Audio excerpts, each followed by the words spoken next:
The full moon eclipse in Libra, which is coming up in a few days, is going to be quite an interesting time, to be honest. We are going to have the opportunity to reflect on our relationships and really set ourselves up for success so that we set the bar so high for ourselves that we tolerate nothing less, because this is going to be a powerful time to shake up our social circle and to really ensure that we are surrounding ourselves with people who value us and having that reciprocated. Obviously, we also want to be the person that values, the other people in our relationships. It has to be an equal exchange. We also have the Astrological New Year and the Equinox. So we've got a culmination of intense energies that are presenting themselves to us right now. All in all, I will categorize it in a text post, but I guess for this purpose, I'm not going to really segment it because we're going to be feeling it all simultaneously. But basically, we will feel the urge and need to balance out, right, the equinox, and also Libra.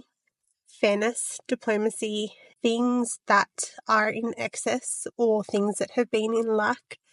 And we have the opportunity to take action, because we've hit Aries season, to take tangible steps to create forward momentum to ensure that we are hitting our goals, achieving the targets that we set, and leveling up in many areas of our lives so that we can really utilize this shift and change of energy. So with the Astrological New Year, which is on the 20th of March, which also coincides with the spring equinox for the Northern Hemisphere and the autumn equinox for the Southern Hemisphere, it's a time for equal day and night balance, enjoying the last of the harvest for the summer. If you're in the Northern Hemisphere, it is for, renewal and mirroring that awakening energy. The equinox symbolizes a pause for us to then take action. It's a cosmic reset button. It's a time to reflect, clear out the old, and plant seeds for bigger and brighter things. There's also, we've got Pluto energy, which is in the 11th house. Also with the whole dynamic energy of the Astrological New Year and the equinox, we have a period of change that may shake up our relationships and our community.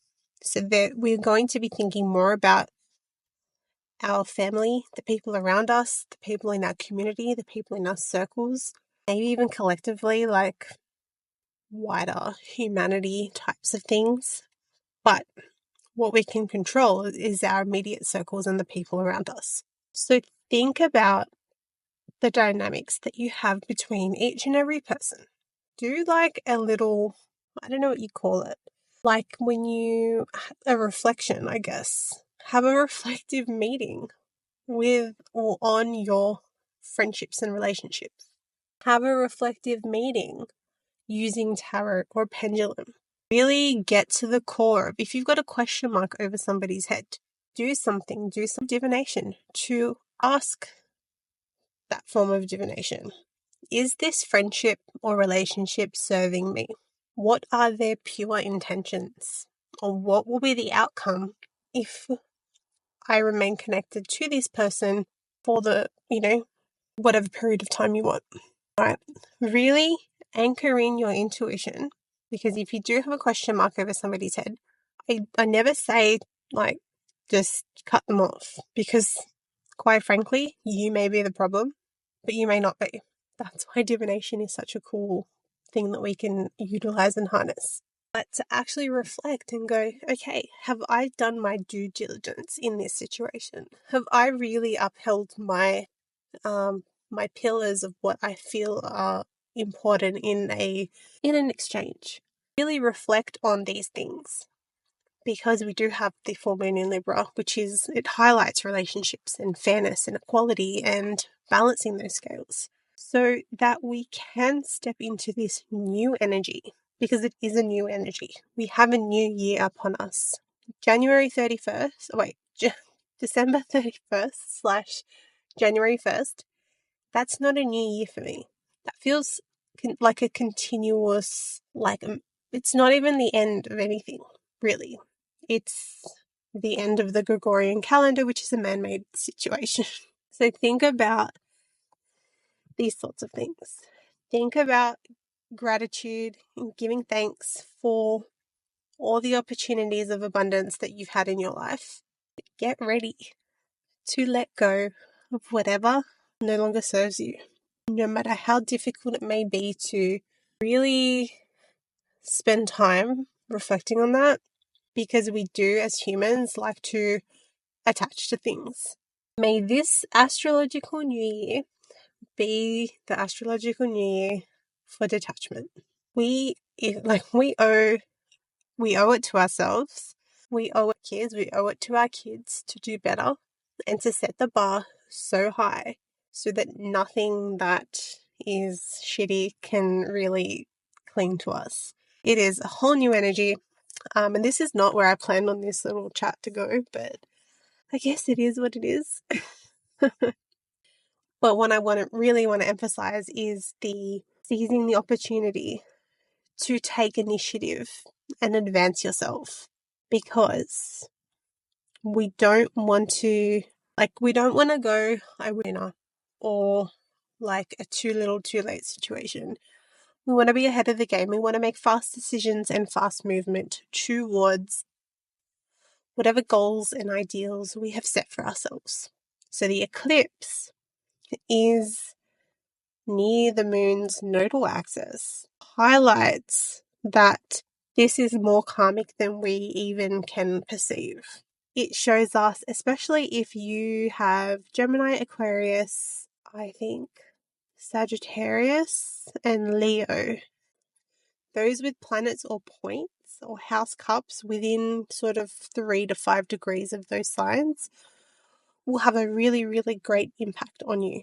If you look at your chart and you have significant placements within 3 to 5 degrees of Libra or Aries, really expect that things may be a little bit more impactful than you realized. But if it's within sort of 3 to 5 degrees of Cancer and Capricorn, this could be a very challenging time for you, just because we can have more communication and it's just going to be a little bit more challenging. I don't like to sort of project an outcome on these things, but it just means that it just may be a bit tougher for you.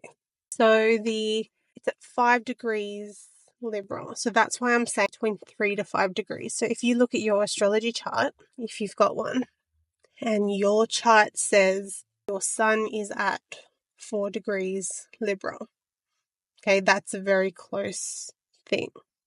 So let me go over those points again. Positive influences,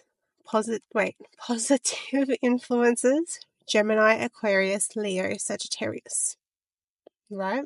So if you have any planets or house cusps around 5 degrees, give or take, 3, 4, 5, 6, 7 degrees, you will have a beneficial experience. If you have significant placements around 5 degrees of Libra or Aries, things are going to be more impactful, more intense. The reason I say Aries is because the South Node is being activated by this full moon.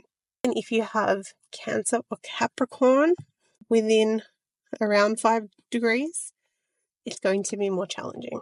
Okay, so I think I'll leave that there. I didn't want to talk for too long. I'm also out of breath, which is weird because I'm sitting in the car. But anyways, I will have this written up in text, but I thought I'd post this first because hopefully it's easy listening. Okay, well, have a beautiful rest of your week. It is Sunday night here in Sydney. The cicadas are so loud, but I will be in touch really soon. Okay, bye.